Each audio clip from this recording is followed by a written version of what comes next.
안녕하세요.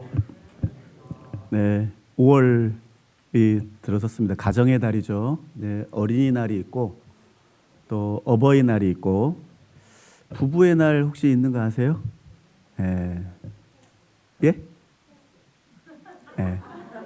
5월 22일 두 사람이 만나서 하나 된 날. 22일. 그러니까요. 그리고 이제 성인의 날이 또 있습니다.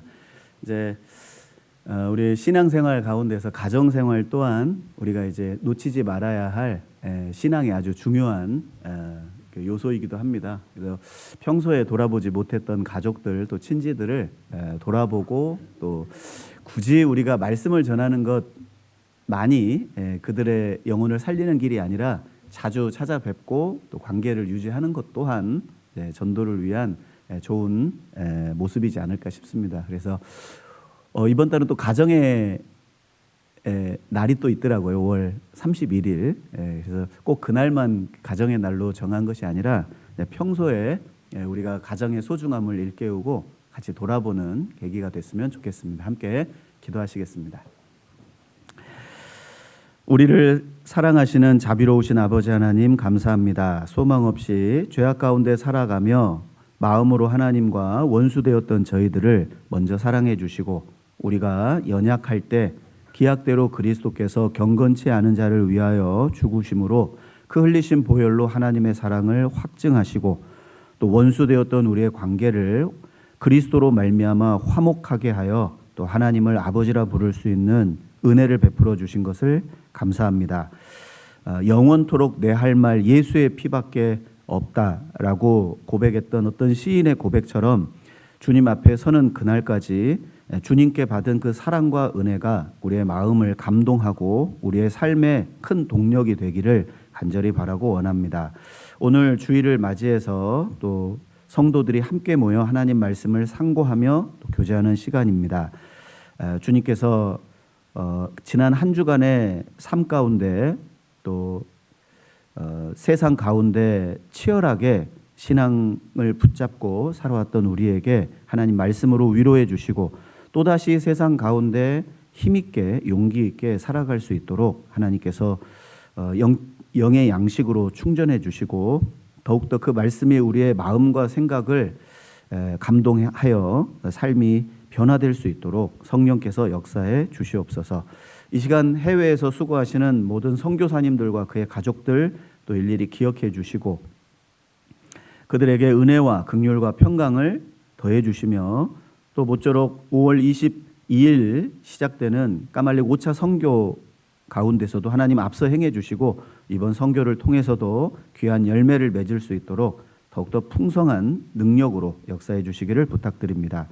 또 5월 11일 또 대집회가 이제 한 주 앞으로 다가왔습니다. 그동안 기도하고 전도했던 그 귀한 영혼들 한 영혼 한 영혼 일일이 기억해 주시고 그들의 마음의 문을 열어주시고 발걸음을 인도해 주셔서 그들이 진리를 찾고 찾는 마음을 가질 수 있도록 주 성령께서 은혜로 또 함께하여 주시옵소서. 말씀을 전해 주실 이기로 목사님께 한 주간 은혜와 또 능력과 지혜의 말씀을 덧입혀 주셔서 성령께서 역사하심으로 그 복음이 땅에 떨어지지 않도록 하나님께서 붙잡아 주시고 함께해 주옵소서. 이 시간 우리 가운데 함께해야 되나 함께하지 못하는 우리 형제 자매님들 또 육신의 연약함으로 인해서 병중에 어려워하시는 분들 주님께서 그 병상 위에서 위로해 주시고 또 다시금 건강을 회복했을 때 더욱 그 건강한 몸으로 주님을 위해 살아갈 수 있는 결단을 할 수 있도록 하나님 도와주시고 또 마음의 문제와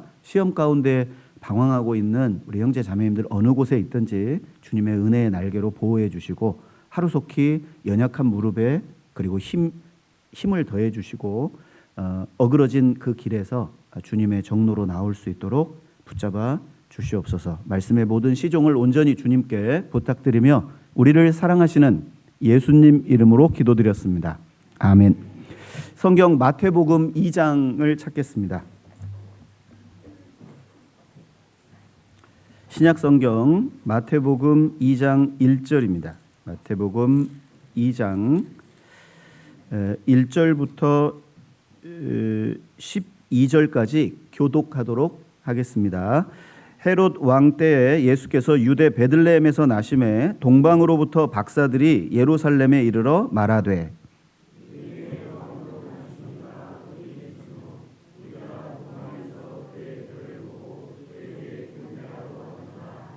헤롯 왕과 온 예루살렘이 듣고 소동한지라.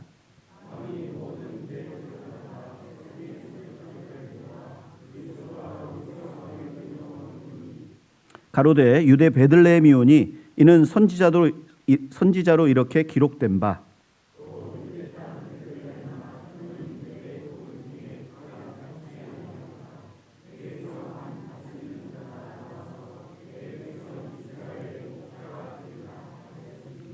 이에 헤롯이 가만히 박사들을 불러 별이 나타난 때를 자세히 묻고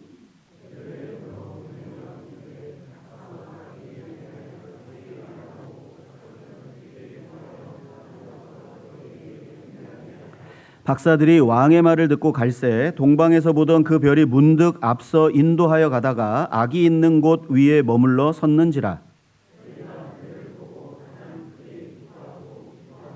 집에 들어가 아기와 그 모친 마리아에 함께 있는 것을 보고 엎드려 아기께 경배하고 보배합을 열어 황금과 유향과 몰약을 예물로 드리니라.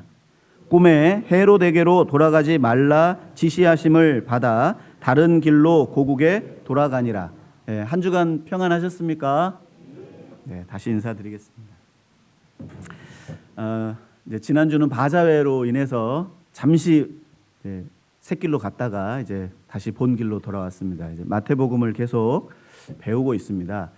오늘 잠깐 상고해 볼 말씀은 오늘 읽었던 본문의 내용과 같습니다. 이제 예수님이 초림하셨을 때 예수님께 경배하던 사람들 그리고 예수님의 탄생에 대한 소식을 듣고 소동한 사람들, 이 소동했다라는 말이 당황했다, 두려워했다는 표현인데 그러니까 제목을 정할 때 고민을 했습니다. 지난주의 제목처럼 경배와 소동 간단하게 이렇게 할까 하다가 이제 오늘은 만왕의 왕으로 오신 유대인의 왕 그리고 진리를 찾고 찾았던 동방 박사들의 그 기나긴 여행 그리고 그들의 경배를 통해서 오늘날 또 진리를 찾고 헤매는 많은 이들에게 별이 나타나서 그들의 발걸음을 이끌어줬던 것처럼 여기서 말하는 별은 그리스도인으로 이렇게 비유할 수 있습니다. 우리 예수 그리스도에게 인도될 수 있는 유일한 방법은 하나님의 말씀과 그리고 그 말씀 진리를 가지고 있는 별과 같은 그리스도인, 어두운 세상에 밝게 빛나는 그 별빛처럼 어두운 세상을 비추고 그리고 그리스도에게로 인도하는 그 별의 인도를 통해 오늘 진리를 가지고 있는 그 그리스도인으로서 세상에서 진리를 찾는 이들에게 과연 나의 역할은 무엇일까? 이걸 좀 생각해 보고요. 그리고 예수님 초림 당시에 예수님을 경배했던 자들, 그리고 예수님의 등장을 꺼려했던 사람들이 있었던 것처럼 오늘날 복음을 전할 때 두 부류로 갈라지게 됩니다. 여기 등장하는 인물들 중에 보면 예수님 초림 당시에 동방 박사들이 여기에 나옵니다. 그들은 과연 어떤 신앙을 가지고 있었고 그들은 저 머나 먼 동방에서 어떻게 메시아의 별을 볼 수 있었을까? 그리고 그 별을 유대인의 왕이라고 어떻게 직감할 수 있었고, 그리고 그들은 그 기나긴 4개월의 여정을 통해, 기나긴 여정이죠, 자기의 시간 그리고 자기의 물질, 황금과 유향과 모략은 그 당시에도 굉장히 귀중한 물건이었습니다. 가장 값진 물건을, 황금은 왕에게 합당한 보석이잖아요. 성경에서 금은 왕권을 상징해 줍니다. 그러니까 유대인의 왕이라는 그 개념보다도 어떤 신성을 지닌 한 인물의 탄생을 그들은 직감했고, 현재 정치적인 왕이 있음에도 불구하고 자신의 믿음을 이 황금의 예물을 드림으로써 증명을 했습니다. 그리고 몰약이라는 유향이라는 것은 아라비아에서 자라는 관목의 한 나무에서 채취한 나무 진액입니다. 그런데 그것은 제사장이 제사를 드릴 때 하나님께 태워 드렸던 향기로운 기름이거든요. 그것이 바로 대제사장으로서 이 땅에 오신 메시아, 유대인의 왕을 믿는 믿음으로 드렸던 예물이 바로 이제 유향입니다. 그리고 모략은 그 아리마대 사람 부자 요셉과 그리고 그 니고데모가 예수님이 죽으시고 나서 장사 지내실 때 그 시신에 바르려고 준비했던 예물 중에 하나입니다. 그 당시에는 왕이나 귀족들의 그 시신에게 바르던 아주 귀중한 물품인데, 약품인데, 염을 한다고 그러잖아요. 시신을 염을 할 때 사용하던 건데, 바로 예수님의 장사됨, 예수님의 죽으심과 부활을 저 머나먼 동방에 있었던 그 박사들은 어떻게 알고 있었고 어떻게 그 믿음을 견제할 수 있었을까? 오늘 시간이 되는 대로 좀 말씀을 드리고요. 그리고 또 한 부류의 사람은 헤롯이라는 사람이 등장합니다. 이 헤롯에 대한 그 가계를 설명을 드리는 것만으로도 한 시간이 부족할 텐데, 이 헤롯은 예수님 태어나시기 전부터 등장했던 헤롯 대왕, 여기 마태복음 2장에 소개된 왕이 바로 헤롯 대왕입니다. 이 사람은 자기 권력욕이 너무너무 심해서 그 유대인의 하시몬 왕조가 타락하고 그 왕권이 무너지는 그 기회를 타서 로마에 뇌물을 바치고 자기의 왕권을 삽니다. 약속을 두 가지 하죠. 내가 세금 제대로 낼게요. 그리고 유대인들은 참 다루기 까다로운 민족이었습니다. 시시때때마다 반란을 일으키고 시시때때마다 종교적인 이유를 대서 정치적으로 굴복하지 않는 민족이었거든요. 그러니까 헤롯이 유대인은 아니지만 에돔 사람이거든요. 그러니까 이스라엘 사람과 철천지 원수였던 이 에돔 족속인 헤롯이 그 기회를 타서 로마에 뇌물을 바치고 그리고 왕이 됩니다. 내가 앞으로 왕이 되면 세금 제대로 내고 그리고 다시는 반란이 일어나지 않도록 철통으로 내가 정치를 하겠습니다. 그 두 가지 약속을 하고 왕권을 거머쥡니다. 그리고 예수님 탄생하신 후에 애굽에 내려갔을 때 아켈라오라는 헤롯 대왕의 아들이 왕위를 찬탈합니다. 그 전까지 이제 그 앞에 마태복음 2장에 나온 헤롯이 왜 대왕이라는 말을 얻게 되냐면 그 이후에는 분봉왕 헤롯이거든요. 그러니까 어느 일부 지역을 맡은 어떤 그 뭐랄까요?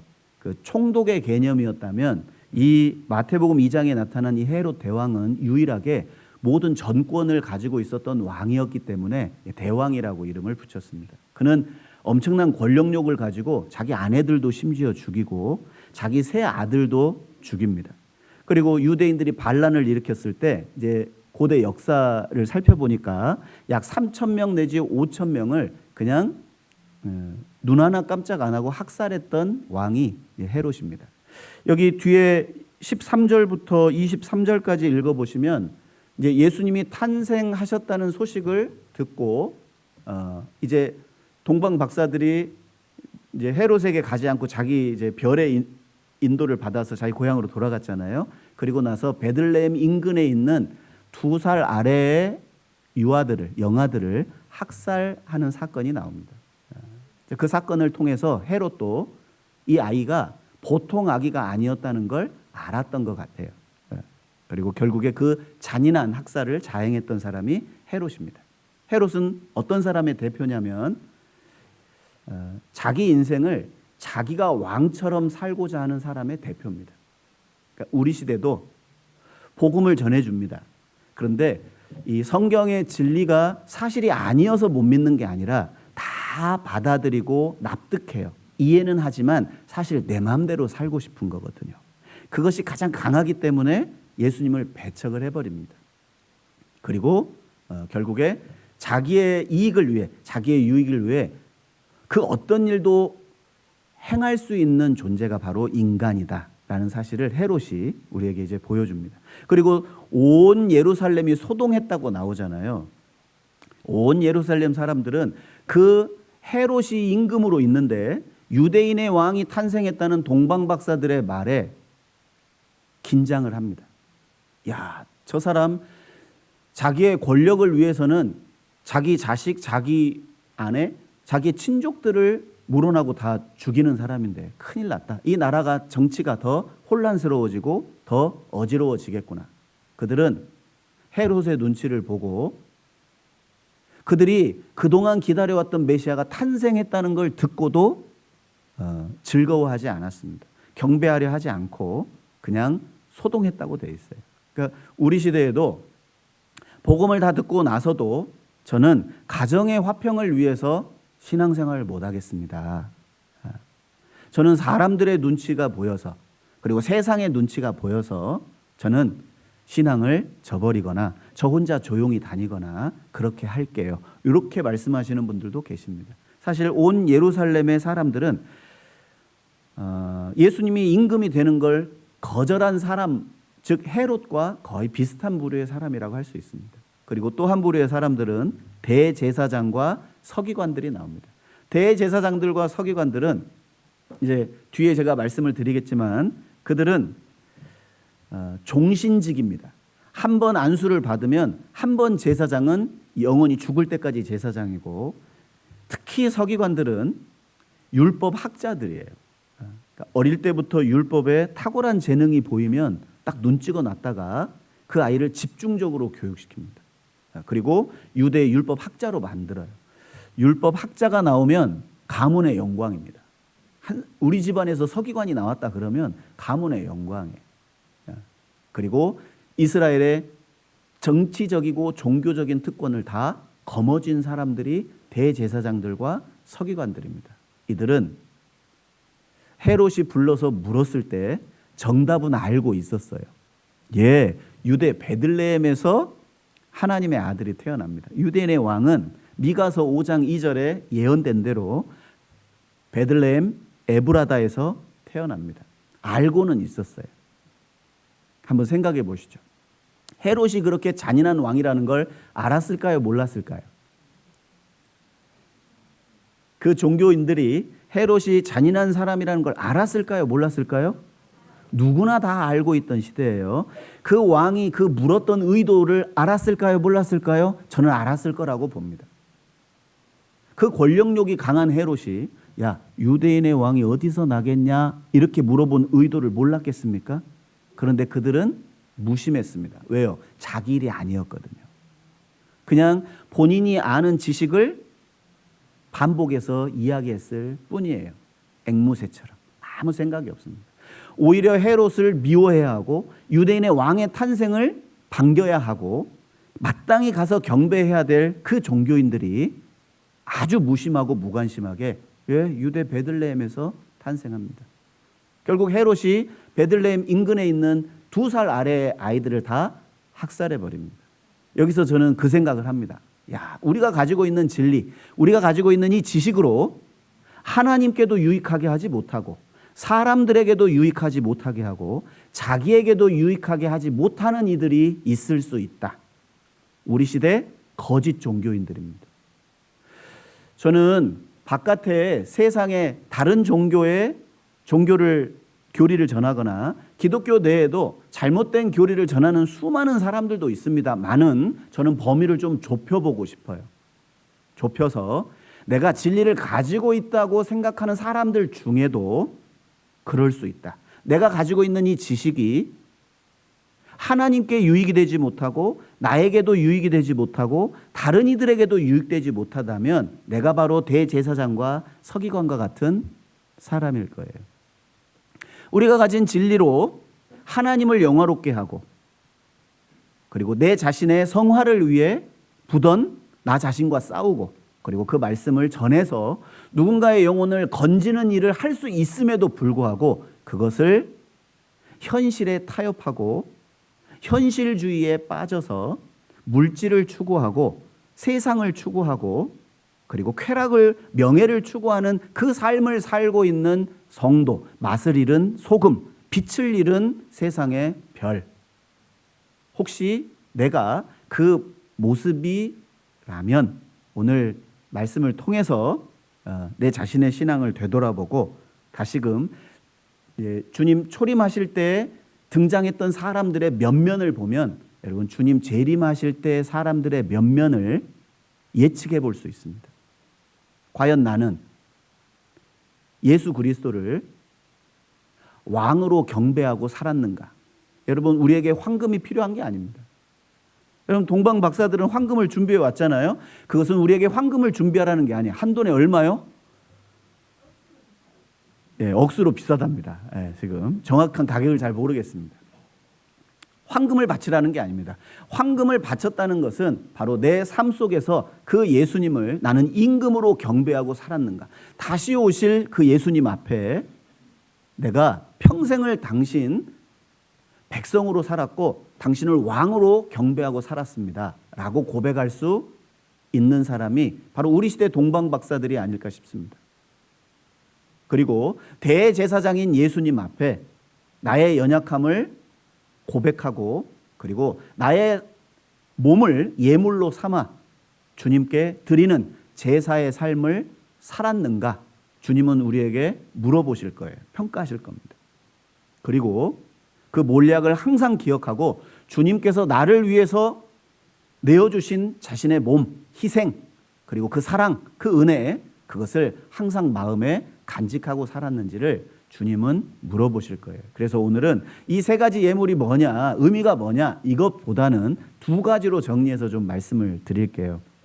나는 과연 주님이 재림하시는 이 마지막 때를 살아가는 사람으로서 마땅한 어떤 자세를, 태도를 취하고 살아야 할까? 그리고 또 하나는 이제 별의 인도를 받고 동방 박사들이 이제 베들레헴까지 오잖아요. 그래서 우리 시대에 진리를 찾고 찾는 이들에게 내가 과연 어떠한 모습으로 살아야 하는지를 좀 생각을 해보도록 하겠습니다. 여기 누가복음 21장 한번 찾아보겠습니다. 여기 본문 접어두시고 누가복음 21장입니다.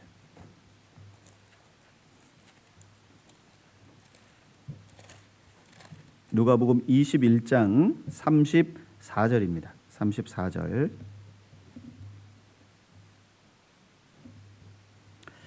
같이 읽겠습니다. 너희는 스스로 조심하라. 그렇지 않으면 방탕함과 술 취함과 생활의 염려로 너희 마음이 둔하여지고 뜻밖의 그날이 덫과 같이 너희에게 임하리라. 사실 우리 시대 마태복음 24장의 징조는 별 의미가 없어졌습니다.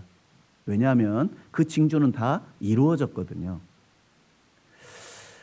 사도 요한은 그 마태복음 24장의 징조가 요한계시록 6장에 어떻게 구체화되는지를 설명한 사람이 사도 요한입니다. 댁에 가셔서 요한복음 6장을 한번 읽어보시면 마태복음 24장에 예수님 말씀하신 건 징조예요. 이런 일이 있거든 인자가 가까이고 문 앞에 이른 줄 알아라.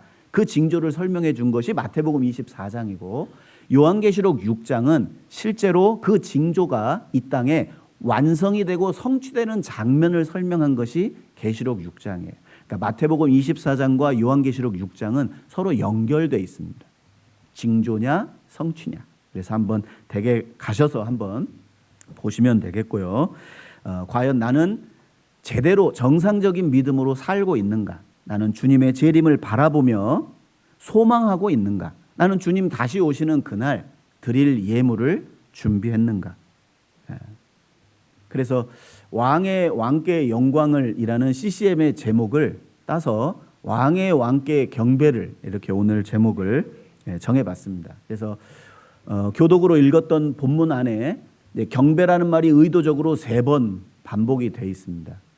이게 마태복음을 읽으실 때는 항상 세리가 기록했다고 제가 말씀드렸잖아요. 숫자에 굉장히 민감한 사람, 아주 병적으로 집착했던 사람이 마태입니다. 그래서 오늘도 숙제를 내드릴 텐데 마태복음 1장과 2장을 읽어보시면 예수님을 표현한 호칭이 있습니다. 예수님을 뭐라고 이렇게 호칭을 했는데 총 몇 번이 나오는지 그리고 그 표현된 호칭을 이제 기록을 해서 저한테 카톡으로 보내주시면 다음 주 커피를 제가 쏘도록 하겠습니다. 지금 찾으시면 반칙입니다. 지금은 이제 설교를 들으셔야 되고 이제 오후에 식사하시고 시간이 될 때 쉽지 않습니다. 몇 번 나오고 그리고 나온 이름을 쭉 문자로 기록해서 보내주시면 되겠습니다. 그래서 마태복음 2장 다시 본문 보겠습니다.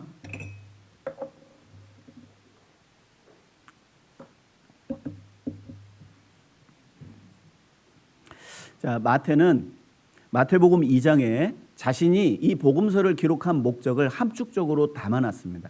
자, 예수님은 유대인의 왕이다. 경배를 받아 마땅한 만왕의 왕으로 오셨는데 그분은 배척을 받았다. 그리고 그 배척받은 왕은 다시 오실 것이다. 자, 요 3가지의 메시지를 한꺼번에 이 본문에 담아뒀고 또 하나 그 유대인의 왕은 예언대로 유대인에게는 배척당했으나 이방인들에게는 경배를 받으신 만왕의 왕으로 오셨다. 그래서 너희들은 유대인 너희들은 그 오신 메시아를 배척한 그 죄를 회개해라. 이것이 마태가 복음서를 기록한 목적입니다.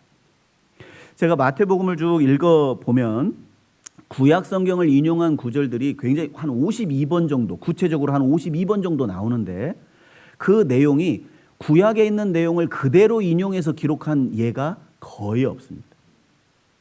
그러니까 글자가 달라요. 이상하다. 인용을 하려면 문자 그대로 인용을 하면 되는데 왜 그렇게 인용하지 않았냐? 한 대학 교수의 질문을 받은 적이 있습니다. 그래서 성경을 믿지 못하겠다고. 아니, 일관성이 있어야지. 왜 구약의 내용을 변개해서 왜 다른 표현으로 썼냐? 자, 한번 생각해 보시죠. 자, 세상에서 논문을 기록하거나 다른 사람의 책을 인용할 때는 그대로 인용해야 됩니다. 토시를 틀리면 안 돼요. 그러니까 이전에 있었던 논문과 이전에 어떤 사람이 기록한 책이 있으면 그 내용을 인용할 때는 단어 하나, 문자 하나도 신경 써서 그대로 옮겨야 됩니다. 왜요? 저작권이 있거든요. 맞죠? 저작권이 있기 때문에 그렇습니다. 그런데 한번 생각해 보세요. 구약 성경의 저자가 누구예요? 선지자입니까? 하나님입니까? 네. 축자 영감이라고 그래요. 성령의 감동하심을 입은 사람들이 하나님께 받아 말한 것이다. 구약 성경은 저자가 하나님입니다. 그럼 신약 성경의 저자는 누구시죠? 헷갈리시죠? 신약 성경은요. 모든 성경은 하나님의 감동으로 된 것으로 그랬잖아요. 신약 성경도 성령의 감동으로 기록이 된 거예요. 저자가 누구예요? 하나님이십니다. 그러면 구약 성경도 신약 성경도 동일한 저자예요. 저작권은 누가 가지고 계세요? 하나님이 가지고 계세요. 그러니까 하나님은 자신이 말씀하신 구약의 내용을 혹 신약 시대의 사람들이 오해하고 그리고 제대로 이해하지 못할까 봐 그 말씀을 풀어서 다시 설명을 해줍니다. 왜요? 저작권은 누구에게 있으니까요? 하나님께 있기 때문에 그래요. 그러니까 혹여라도 신약을 읽으시면서 왜 구약을 인용했는데 이렇게 다르게 인용을 했냐, 그 오해하지 마시고 저작권 누구에게 있다고요?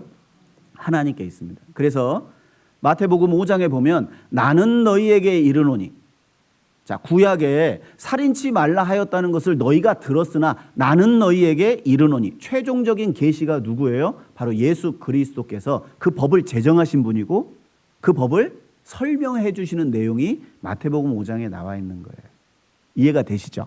그러니까 구약과 신약의 내용이 조금 다르다고 해서 그걸 오해 삼을 필요는 없다고 생각됩니다. 그리고 여기 아기 예수께 경배한 동방 박사들, 누가복음 2장에는 베들레헴 목자들이 나오거든요. 처음에 예수님을 경배했던 사람들은 다 이방인들입니다. 유대인들은 배척했고 그리고 이방인들은 그 예수님을 유대인의 왕이자 그리스도로 맞이했어요. 자, 여기 마태복음 2장 다시 한번 보겠습니다. 마태복음 2장 1절을 보겠습니다.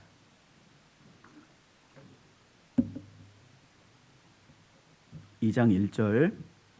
헤롯 왕 때에 예수께서 유대 베들레헴에서 나심에 동방으로부터 박사들이 예루살렘에 이르러 말하되. 자, 여기 경배라는 여기 2절에 보시면 유대인의 왕으로 나신 이가 어디 계시뇨? 우리가 동방에서 그의 별을 보고 그에게 경배하러 왔노라 하니. 자, 경배라는 말은 어떤 높은 지위나 왕에게 드리는 어떤 예절이나 어떤 법도보다는 훨씬 더 뛰어넘는, 그러니까 신성을 지닌 하나님에게만 드릴 수 있는 표현이 경배였습니다. 그래서 이제 사도 요한도 이제 천사들에게 경배하는 모습을 천사들이 견디질 못하고, 자, 나는 너와 같이 종이 된 자니 나에게 그리하지 말고 오직 하나님께만 경배를 드리라고. 그래서 여기 경배라는 말이 나옵니다.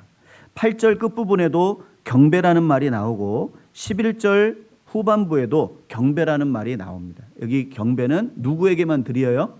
바로 하나님께만 드리는 겁니다. 그러니까 동방 박사들이 유대인의 왕으로 태어날 사람을 아련하러 왔지만 사실 그들 중심에 그분이 바로 하나님이시라는 그 믿음을 가지고 그곳까지 온 거예요. 자, 2장 1절에 박사들이라는 말이 나오는데 나나주에 한번 보시면 점성자들이라고 이렇게 표현되어 있습니다. 영어 성경에 보면 그 표준 영어 번역본 성경에 보면 메자이라는 단어를 씁니다. M-A-G-I, 메자이라는 단어를 쓰는데 이 메자이라는 단어가 매직이라는 말의 어원이 되고 매지션, 마술사라고 그러잖아요. 이 매지션의 어원입니다. 그런데 이 메자이는 다른 성경에는 와이즈맨이라고 번역이 되기도 해요. 현자예요. 그 당대에 뛰어난 철학, 천문학, 지리, 건축, 의학, 모든 그 전문적인 지식을, 그 당시에 탁월한 지식을 습득했던 무리가 바로 여기 박사들입니다. 그러니까 이게 아마 우리 글로 번역할 때 참 적당한 번역이었던 것 같아요. 우리 구약 성경에 보면 술사 나오죠. 술사. 우리는 막 피리 불고 뱀을 춤추게 하는 그런 걸로 오해를 하잖아요. 그리고 뭔가 요술을 부려서 사람의 눈을 속여서 뭔가 깜짝깜짝 사람들을 놀래는 그 일을 하는 사람을 우리는 마술사라고 부르지만 사실 그들이 성경에서 비춰주는 그들의 모습은 전혀 그러지 않습니다. 이 메자이라는 그룹이 있을 정도로 특수계층이고 특별한 권한을 가지고 있는 고위층이었어요. 어떻게 알 수 있냐면 다니엘서에 읽어보면 바벨론 왕이 주변 지역을 정복하고 왕족, 귀족들을 포로로 잡아옵니다. 자, 그 사람들을 3년 동안 길리워요. 그리고 애굽의 모든 학문, 언어, 문화, 정치 이런 걸 익히게 해서 그들을 무엇으로 사용했냐? 자기의 조언자로 삼습니다. 그래서 꿈을 꿨는데 다니엘서 2장 기억나시죠? 꿈을 꿨는데 그 지금껏 자기 주변에서 조언을 했던 그 매자이들이 진실된 사람인지 아닌지를 시험하기 위해서 물어봅니다. 야, 내가 어젯밤에 꿈을 꿨는데 그 꿈 해몽해봐. 그러니까 그 매자이들이 와서 묻습니다. 이제 성경에서는 술사, 그다음에 그 박사, 이렇게 이제 그 마술사라고 이렇게 술객이라고 표현을 했는데 그들의 집단을 이제 불러서 물어본 거예요. 한번 생각해 보세요. 그냥 단순히 눈속임만 해서 신기한 일을 벌리는 사람의 말을 왕이 듣겠습니까? 예. 그 당대 바벨론은 전 세계를 뒤흔든 제국이었는데 그들은 특별히 왕 옆에서 자신들이 가지고 있는 특별한 지식 그리고 지혜를 가지고 조언을 했던 사람이에요. 물어봅니다. 야, 내 꿈 해몽해봐. 그랬더니 그들이 하는 말이 왕이여 꿈을 이야기해 보십시오. 그러면 우리가 해몽하겠습니다. 그러니까 왕이 뭐라고 얘기합니까? 그 꿈도 맞춰봐라. 이게 말이에요, 막걸리예요? 미치고 환장할 일이잖아요. 아니 꿈을 이야기해줘야 해몽을 하지. 꿈의 내용을 맞춰보라는 거예요. 그것처럼 왕이 시험을 한 겁니다. 야, 니들이 진짜 나를 조언할 줄 아는 지식을 가지고 있냐? 그럼 한번 맞춰봐라, 꿈도. 만약에 못 맞추면 다 죽여버려라. 느부갓네살 왕도 보통 왕은 아니에요. 그런데 그때 다니엘이 등장해서 그 꿈의 내용, 신상의 꿈의 내용을 해몽해주고 그 꿈의 내용이 장차 이 땅에 하나님께서 작정하신 제국의 역사를 쭉 설명해 줍니다. 이야, 이 느부갓네살 왕이 감탄하죠. 한번 찾아보겠습니다. 다니엘서 2장입니다.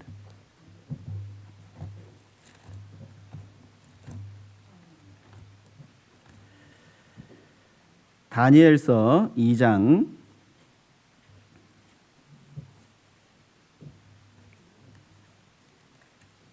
제가 몇 구절을 한번 읽어보겠습니다. 2절을 보시면 왕이 그 꿈을 자기에게 고하게 하려고 왕이 꿈을 몰랐던 게 아니에요. 왕은 꿈의 내용을 알고 있었습니다. 신상의 꿈의 내용 자기가 본 것을. 그런데 그걸 한번 알아맞혀 보게 하려고 시험한 거예요. 술객들을. 그리고 이렇게 말합니다. 박수와 술객과 점장이와 갈대아 술사를 부르매 그들이 들어와서 왕의 앞에 선지라. 그래서 이들은 어느 순간 왕이 부르면 그 측근에서 함께 할 수 있도록 주변에 있었던 전문가들입니다. 우리 시대 말하면 대통령 인수위원회, 그리고 보좌관, 비서관, 그리고 장관들 이런 사람들이 여기에 해당됩니다. 그리고 결국 다니엘이 그 문제를 해결하죠. 자, 하루아침에 죽게 된 운명에서 다니엘로 인해서 어떻게 됩니까? 목숨을 부지하게 돼요. 그 일이 실제 동방 바벨론에서 실제 있었던 사건입니다. 다니엘서 4장에 가면 또 꿈을 꿔요. 참 꿈이 많은 사람입니다. 이 느부갓네살 왕이. 하늘에 닿을 정도로 큰 나무를 봅니다. 이 나무를 보는데 가지도 많고 이파리도 풍성하고 열매가 맺었는데 세상 모든 사람이 그 열매를 먹던 나무가 있었어요. 들짐승들이 와서 쉬고 새들이 깃드는 그 어마어마한 나무의 환상을 봤는데 갑자기 하늘에서 순찰자 한 지혜자가 내려와서 그 나무를 베어라. 가지를 찍어라. 이파리를 해치고 열매를 떨쳐라. 그리고 짐승들을 내어 쫓고 새들을 쫓아보내버렸어요. 그리고 나무 밑둥까지 잘라내되 그 그루터기는 남겨놔라. 그걸 꿈으로 본 거예요. 야, 이거 뭐냐 이거. 그 꿈을 다니엘을 또 부릅니다. 그 꿈을 또 해석해줘요. 왕이 그 신상의 환상을 보고도 겸손치 않고 교만하게 이 대제국을 내가 세웠노라 하는 그 말하는 동시에 그의 지혜를 하나님이 뺏어가 버립니다. 그리고 7년 동안 들에 나가서 짐승처럼 풀을 뜯어 먹으면서 그 세상의 그 땅의 이슬을 맞아가면서 짐승처럼 7년간 사는데 이제 7년이 지난 후에 하늘을 딱 우러러 보는 순간 야, 이 인간 나라를 다스리는 분이 하나님이시구나라는 걸 깨닫는 그 순간 다시 지혜가 회복되어 왕권을 회복할 거라는 사실이 다니엘서 4장에 나와요. 한번 찾아보죠. 다니엘서 4장입니다.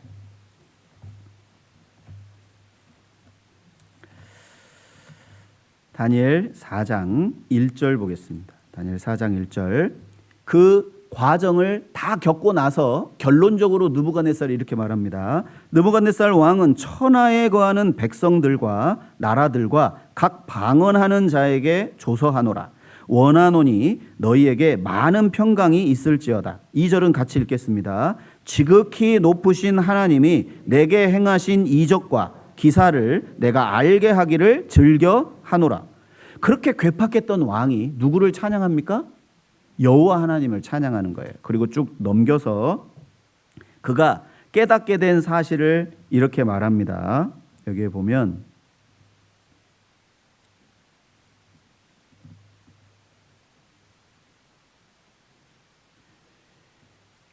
17절.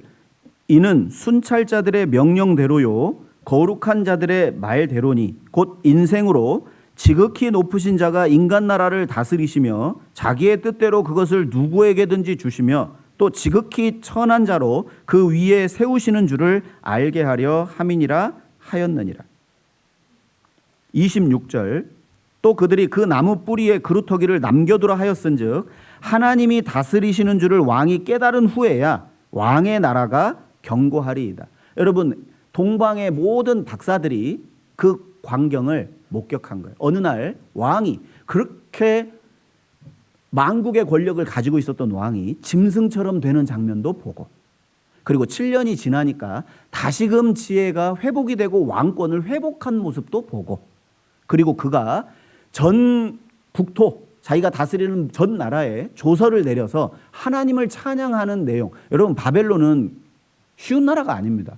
우상숭배가 팽배했던 나라인데 그 대제국의 왕이 하나님을 찬양하는 거예요. 그러니까 그 다니엘을 경험했던 이 박사들이 그 왕의 변화, 그리고 다니엘을 그 박사들의 우두머리로 세웁니다. 왕이. 다니엘서 2장 보겠습니다. 다니엘서 2장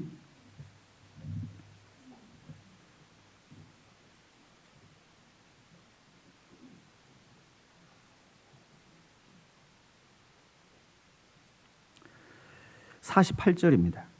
48절, 46절부터 제가 읽어볼게요. 이에 느부갓네살 왕이 엎드려 다니엘에게 절하고 명하여 예물과 향품을 그에게 드리게 하니라. 왕이 대답하여 다니엘에게 이르되 너의 하나님은 참으로 모든 신의 신이시요 모든 왕의 주제시로다. 네가 능히 이 은밀한 것을 나타내었으니 내 하나님은 또 은밀한 것을 나타내시는 자시로다. 왕이 이에 다니엘을 높여 귀한 선물을 많이 주며 세워 바벨론 온 도를 다스리게 하며, 총리가 되죠. 또 바벨론 모든 박사의 어른을 삼았으며 그랬습니다. 모든 박사들의 우두머리가 된 거예요. 그러니까 그 다니엘로 인해서 목숨을 건졌던 그들이 다니엘의 하나님에 대해서 궁금증이 생기지 않았겠어요? 그리고 다니엘의 신앙에 대해서 본받고 싶지 않겠습니까? 다니엘서 5장에 보면 바벨론의 마지막 왕 벨사살 왕이 등장합니다. 그는 메데 바사 연합군들이 바벨론을 포위했을 때 그 바벨론 성 안에 여러 해 먹을 양식을 쌓아놓고, 그리고 바벨론 성은 이중 성벽이기 때문에 난공불락입니다. 절대 성문을 열지 않으면 함락되지 않는 성이에요. 그리고 성벽과 이 바깥 들 사이에 해자, 그러니까 물이 흐르는 강이 하나 있습니다. 성을 두르고 있는 강이 있어서 절대 도하를 하지 못하는 절대 난공불락이에요. 그러니까 그 사실을 알고 그 메데바사 연합군들이 막 밖에서 우렁차게 전쟁을 이제 집행하고 있는 그 순간에도 성전 기명을 꺼내 와서 밤새도록 술을 마셨던 왕이 벨사살입니다. 그때 벽 분벽에 글자가, 손이 나타나서 글자를 썼어요. 메네 데겔 우바르신. 이걸 해석할 사람이 없는 거예요. 그러니까 그 벨사살의 태우가 그 왕의 할아버지 느부갓네살 왕 당시에 현자가 있는데 다니엘을 청하라고. 다니엘이 와서 해석해 줍니다. 재어보고 왕을 하나님이 저울에 재어보니까 하나님의 기준에 미달돼서 오늘 왕의 나라를 저 메데 바사 연합군에게 넘겨준다는 뜻입니다. 그날 바벨론이 망했습니다. 그날 수년간 지속될 줄 알았던 그 제국이 단 하루아침에 무너져버리는 사건을 다니엘과 그 박사들이 목격한 거예요. 그런데 놀랍죠. 제국이 바뀌면 그 이전에 있었던 장관, 비서관들 어떻게 돼요? 다 숙청입니다. 그래요, 안 그래요? 우리나라만 봐도 야당이 되냐 여당이 되냐 하면 야당이 대통령 되면 여당 인사들 써요, 안 써요? 여당 인사가 되면 야당 인사 써요, 안 써요? 안 쓰잖아요. 숙청이거든요. 저 멀리 한직으로 보내고 합니다. 그런데 희한하게 다니엘과 그의 박사들은 메대 왕국에서도 그 역할을 감당하고 이후에 페르시아 제국이 되는데도 그 역할을 감당해요. 그리고 다니엘은 바벨론, 메대, 바사 세 개의 제국을 연이어서 총리를 역임하는 사람입니다. 여기 한번 다니엘 쭉 넘겨보면요. 10장 한번 보겠습니다. 다니엘서 10장 1절입니다.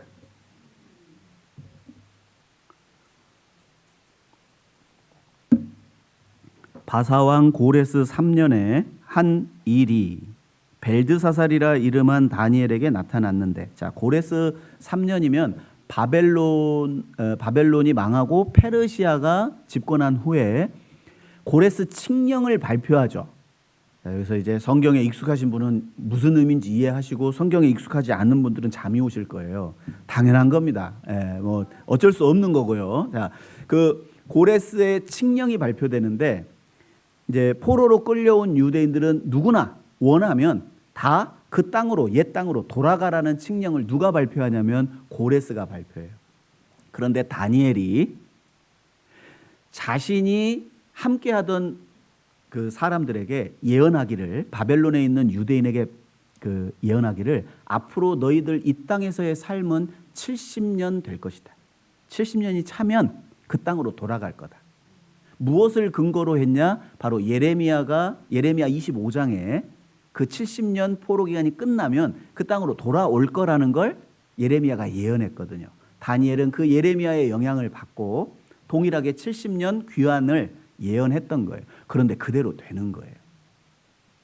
606년 망했던 이스라엘이, 그리고 포로로 끌려갔던 그들이 정확하게 536년 70년이 딱 찰 때 고레스가 칙령을 발표합니다. 그 모든 걸 목격한 사람들이 동방박사들이에요. 여러분, 다니엘과 세 친구는 메대 제국에서 다리오 왕이 사자굴에 집어넣어버립니다. 왕의 신상에 경배하지 않았다고 해서. 그런데 이 박사들도 이제 두려워 떨었을 거 아니에요. 왜 그때 다니엘이 없었는지는 모르겠습니다. 정확한 역사의 기록이 안 돼 있으니까. 그런데 그 주변의 사람들도 궁금했을 거예요. 그런데 그 풀무불에서 그 다니엘의 세 친구를 건져낸 그 장면도 직접 목격한 사람들이 박사들입니다. 여호와 하나님 정말 신 중의 신이고 왕 중의 왕이다. 다리오 왕도 고백합니다. 왜 이런 일들이 다니엘서에 쭉 기록이 되어 있을까요? 여러분, 흩어진 유대인들을 통해서 여호와의 신앙이 전해졌다는 사실이에요. 어떤 주석서를 보니까 이 동방 박사들이 정확히 누구인지 모르겠다. 그게 제일 합리적인 답이에요. 그런데 제가 보기에는 아마도 다니엘과 포로 생활을 했던 유대인들에게 영향을 받은 소수의 현자들이 있었다. 여러분, 우리 시대 가장 지혜로운 사람이 누구예요? 여러분, 우리 시대에도 전문 박사들 많잖아요. 뛰어난 학자들도 많습니다. 그리고 어떤 문명에 지대한 어떤 영향을 끼친 사람들도 우리 시대에 많죠. 그런데 그리스도를 아는 지식과 지혜가 없으면 그들의 지식과 지혜는 쓸모없을 뿐입니다. 쓸모없는 지식이에요. 바로 대제사장들과 서기관들이 예수님에 대한 지식은 알고 있었어도 신앙이 없었기 때문에 그 누구도 유익되지 못하는 선택을 한 것처럼 우리 시대에 세상에 큰 넘쳐나는 지식이 우리에게 유익을 줄 것처럼 보이지만 가장 뛰어난 지식은 내 주 그리스도를 아는 지식, 그것이 가장 고상하다, 이렇게 말할 수 있습니다. 그들은 특별한 계층으로 왕의 주변에서 조언하면서 왕의 특권을 함께 누리고, 특별히 우리 그 중세 시대에 보면 왕을 세우는데 주변에 추기경들 있는 거 보셨어요? 옆에서 그 종교인들이 공인을 해줍니다. 이 왕은 하나님이 세우신 왕입니다. 이 공인을 하는 것과 안 하는 건 천지차이예요. 자, 그런 모습처럼 이 메자이들이 고대 왕을 세울 때 왕을 승인해 주는 기구로도 활용이 됐다는 이제 역사의 내용이 기록이 되어 있습니다. 그래서 이제 한번 마태복음 2장 다시 한번 보겠습니다. 이 현자들에 대해서 좀 생각을 해보죠. 마태복음 2장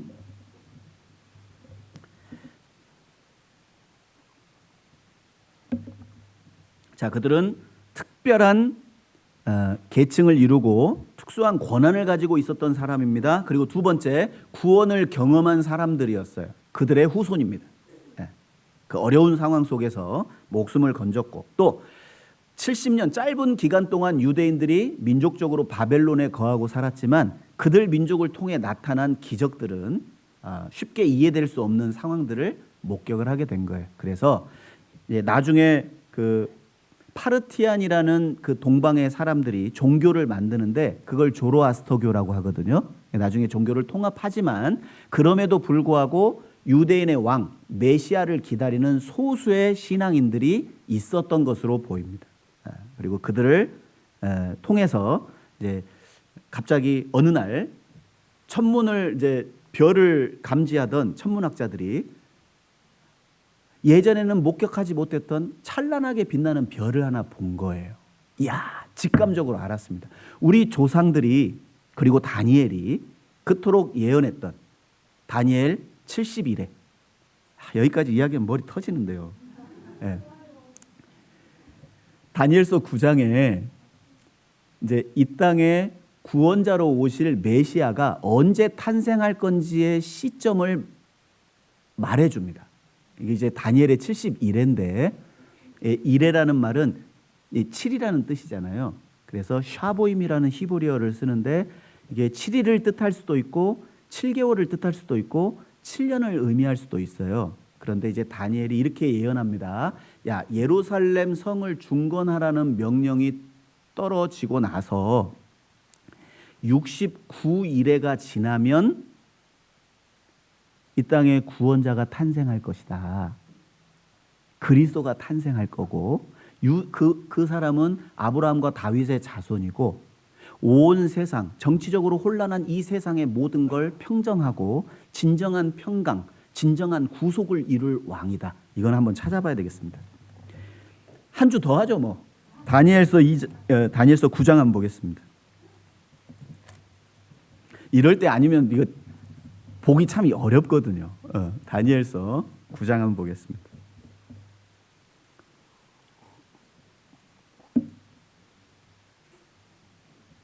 다니엘서 9장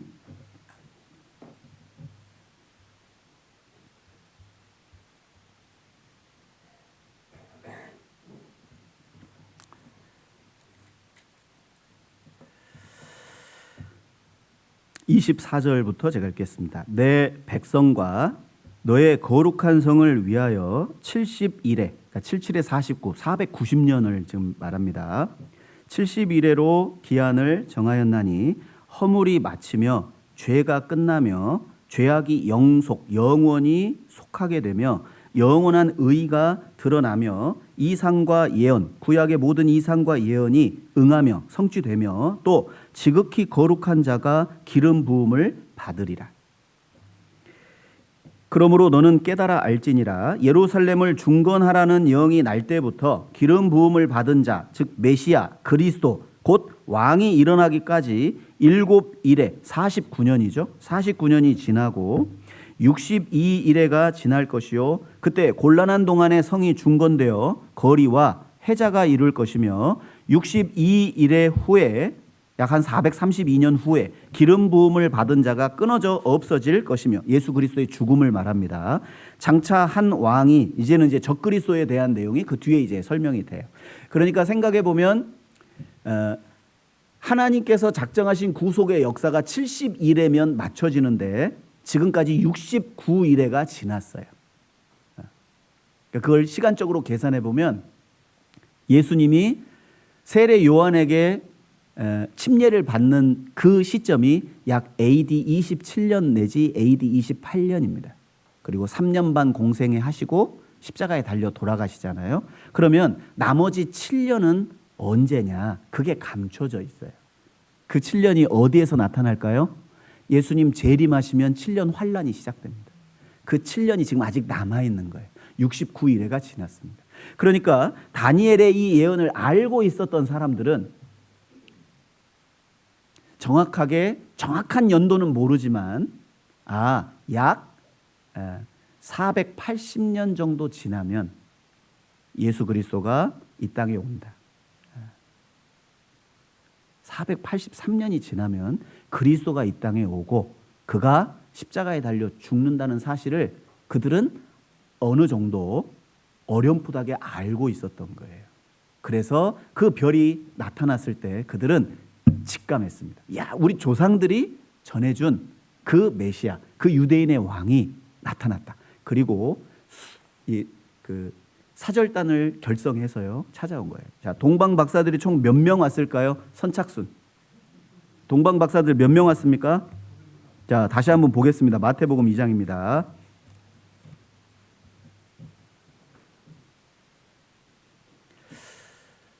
좀 난처하게도 몇 명이 왔다는 소식은 안 들리는데 우리가 좀 예측해 볼 수 있습니다. 뭐냐? 자, 3명이 왔다가 정설입니다. 대부분이 3명이라고 얘기해요. 왜요?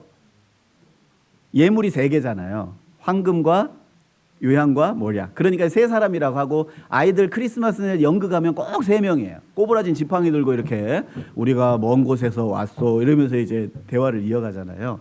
그런데 여기 만약에 동방 박사들이 3명이 왔다. 그러면 헤롯이 귀 기울여 들었을까요? 그 3명이 와서 유대인의 왕이 나시리가 어딨냐 이렇게 말하면 온 예루살렘이 소동하게 될까요? 아마 그거는 아니었을 거예요. 그들은 특별한 계층의 권력도 가지고 있고 그리고 그 먼 거리 위험을 무릅쓰고 여러분 그 당시에는 로마와 파르티안이 서로 동서양을 양분하고 있었기 때문에 그 경계가 또 예루살렘이거든요. 그러니까 정치적으로 좀 위험한 곳이에요. 분쟁이 이제 생길 수 있는 위험 있는 지역에 그들이 단신으로 왔다? 이거 생각해 볼 수 없습니다. 그들은 많은 호위대와 사절단 그리고 그 페르시아 사람들이 쓰는 이상한 모자 있죠. 그러니까 화려한 어떤 장신구와 그리고 악기들을 동원해서 아마 예루살렘에 들어왔을 거예요. 오면서 유대인의 왕으로 나시리가 어디 있느냐 하고 들어왔을 거예요. 그러니까 온 예루살렘이 소동하고 헤롯 왕도 당황했습니다. 적지 않게 당황했을 거예요. 이 동방의 현자들이 자신은 돈을 주고 유대인의 왕이 되었고 로마에 의해서 세워진 왕이잖아요. 정통성이 없어요. 헤롯은. 그런데 유대인의 왕으로 유대인의 왕으로 나시리가 어디 있냐고 묻는 그들의 답에 질문에 굉장히 적지 않게 당황을 했던 게 맞습니다. 그래서 그들은 그 당시 복잡한 세계 정세에도 불구하고 그들은 왕을 경배하기 위해 그 먼 거리도 마다하지 않고 그리고 예물을 준비해서 그 별을 찾아온 거예요. 그렇듯 예수님의 초림을 간절히 기다렸고 그리고 예수님을 만나 경배했던 사람들로 여기 동방 박사들이 소개가 되고 있습니다. 제 마음이 급해지니까 입이 빨라지네요. 자, 두 번째 부류입니다. 자, 헤롯입니다. 한번 보죠. 헤롯은 제가 아까 말씀을 드렸는데 자기가 왕인데 또 다른 유대인의 왕이 났다는 사실을 듣고 적지 않게 당황을 합니다. 이제 두 번째 부류의 사람이 헤롯과 같은 사람입니다. 마태복음 2장입니다. 마태복음 2장. 이제 앞에서 말씀드린 것처럼 2장 7절 8절 보겠습니다. 7절 8절. 이에 헤롯이 가만히 박사들을 불러 별이 나타난 때를 자세히 묻고 이유가 뭘까요? 죽이려고요. 그러니까 헤롯은 처음부터 달갑지 않았습니다. 예수님의 탄생이. 그리고 자기의 권력을 유지하기 위해 두 왕이 존재할 수 없잖아요. 그래서 가만히 물어본 거예요. 그리고 베들레헴으로 보내며 이르되 가서 아기에게 대하여 자세히 알아보고 찾거든 내게 고하여 나도 가서 그에게 경배하게 하라. 속인 거죠. 만약에 알려줬다면 헤롯은 당장 그를 죽였을 거예요. 16절 같이 읽겠습니다. 이에 헤롯이 박사들에게 속은 줄을 알고 심히 노하여 사람을 보내어 베들레헴과 그 모든 지경 안에 있는 사내 아이를 박사들에게 자세히 알아본 그때를 표준하여 2살부터 그 아래로 다 죽이니.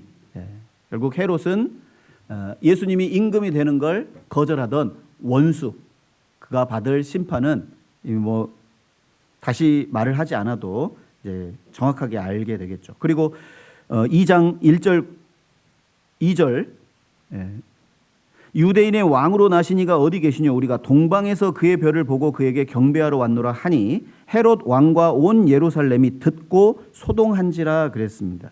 온 예루살렘은 바로 세 번째 부류의 사람들인데 결국 이들도 예수님이 자신들의 왕이 되는 걸 거절한 사람의 한 부류일 뿐입니다. 그리고 그들은 하나님의 말씀을 통해 복음을 통해 자기가 믿는 믿음을 통해 소동이 일어나는 것을 견디질 못했습니다. 그런데 성경에 보면 예수님이 가시는 곳마다 소동이 벌어집니다. 예수님 가시는 곳마다 병을 고침을 받는 사람이 나오고 죽은 자가 살아나는 기적이 나오고 뭔가 초자연적인 현상이 벌어지잖아요. 그러면 사람들이 다 굴복하는 것이 아니라 경배하는 것이 아니라 한쪽에서는 예수님을 죽이려고 하는 모의가 동시에 벌어졌거든요. 지금도 마찬가지입니다. 복음이 전해지는 곳곳마다 항상 갈등이 야기되고 불편하고 어려운 일들이 항상 있어 왔어요. 그게 너무나 자연스럽다는 거예요.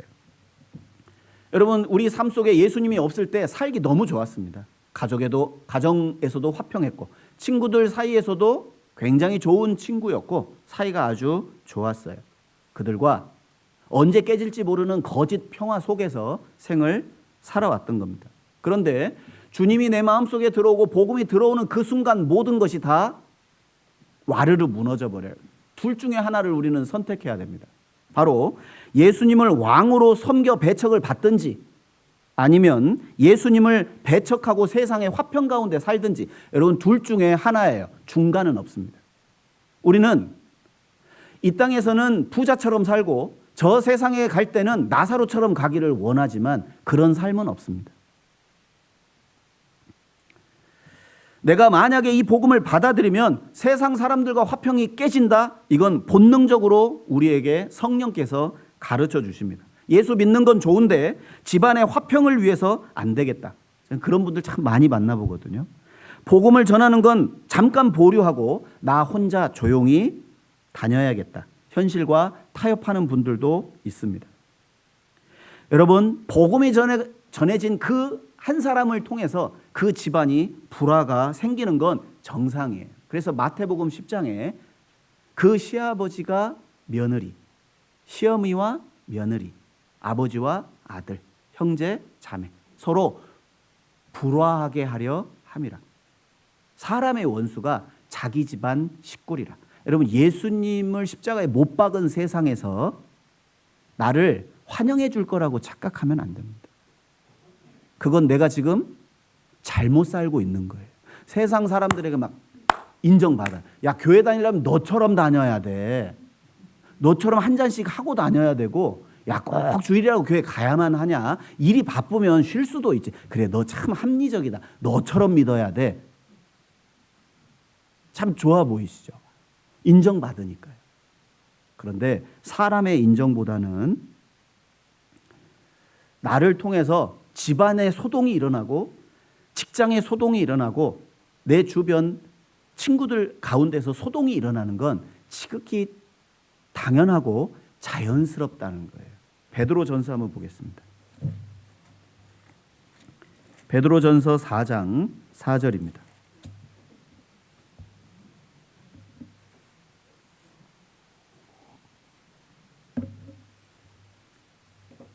베드로전서 4장 4절 같이 읽겠습니다. 이러므로 너희가 저희와 함께 그런 극한 방탕에 다름질하지 아니하는 것을 저희가 이상히 여겨 비방하나. 자, 그들이 비방하는 이유는 그거예요. 야, 너 어제까지 나하고 똑같은 생각, 똑같은 재미, 그리고 똑같은 삶의 목적을 가지고 살다가 너 어느 날 네가 언제부터 교회 다녔다고 너 지금 견디기 힘들다. 제 친구들이 저한테 했던 말이거든요. 낯설다. 예전에는 이놈 저놈 뭐 이렇게 호칭을 편하게 이렇게 이렇게 부르면서 이렇게 했던, 갑자기 제가 이제 딱 만나서 얘 잘 지내니? 어떻게 지내? 야, 목사, 야, 진짜 닭살 돋는다 이러거든요, 친구들이. 얼마나 말투가 바뀌었으면. 그런데 제가 기억이 안 나요. 그때 제가 아이들에게 이렇게 했던 다 욕이더라고요. 다 욕. 심지어 제가 광주에 발령받아서 갔는데 광주 친구가 저 밥 한번 먹자고 나오라고 따갔더니 너무 반가운 거예요. 그러면서 한 7, 8년 만에 만났거든요. 그랬더니 악수를 딱 하면서 표정은 반가운데 입은 욕이에요. 연병하네 막 이러면서 막 이렇게.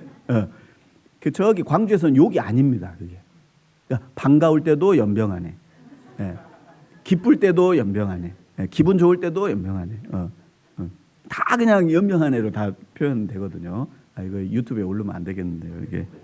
아무튼 이제 여기 경상도에도 그런 표현이 있죠. 너무 반가울 때 친구들끼리 하는 표현이 있습니다. 그런데 그렇게 안 되고, 그랬어? 그래? 자, 애들은 어때? 이렇게 물어보니까 야, 너무 낯설다. 닭살 돋는다 저한테. 그렇더라고요. 그러면서 이상한 눈으로 바라봅니다. 야, 제 딸 결혼식 날 친구들이 왔어요. 친구들이 왔습니다. 한 10명 정도 이제 대학 친구들이 왔는데, 그 친구들이 저를 보더니 야, 위아래를 훑어보면서 아니 목사라 관리받는가 보다. 제 친구들은 제가 보니까 제 아저씨가 다 됐더라고요. 물론 저도 아저씨인데 그 친구들이 보기에도 아직 저는 괜찮아 보였던 것 같아요. 그러니까 신앙을 가진 거에 대해 자부심을 가져야 됩니다. 그들이 비방하는 이유는 나와 함께 세상 가운데, 죄 가운데 없다는 이유로 비방하는 거거든요. 우리가 잘못돼서 비방하는 건 절대 아닙니다. 그러니까 생각해 보셔야 돼요. 헤롯을 통해 우리가 얻을 수 있는 교훈은 내 왕좌를 주님께 드릴 거냐, 아니면 그대로 내가 왕이 되어서 배척할 것이냐. 여러분, 우리 시대에 이 복음을 전하면 소동이 일어나는 원인이 바로 거기에 있는 거예요. 바보 멍충이가 아닙니다.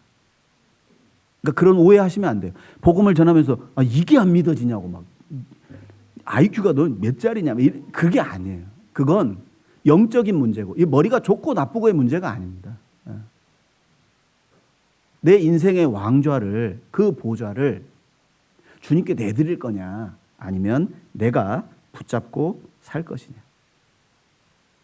그런데 왜 그런 구원을 받은 분들이 왜 전도하는데 꺼려지냐면, 마태복음 10장에 그 내용이 나와요. 너희는 몸과 영혼을 능히 지옥에 멸하시는 자를 두려워해라. 몸은 죽여도 영혼은 능히 죽이지 못하는 자들을 두려워하지 마라.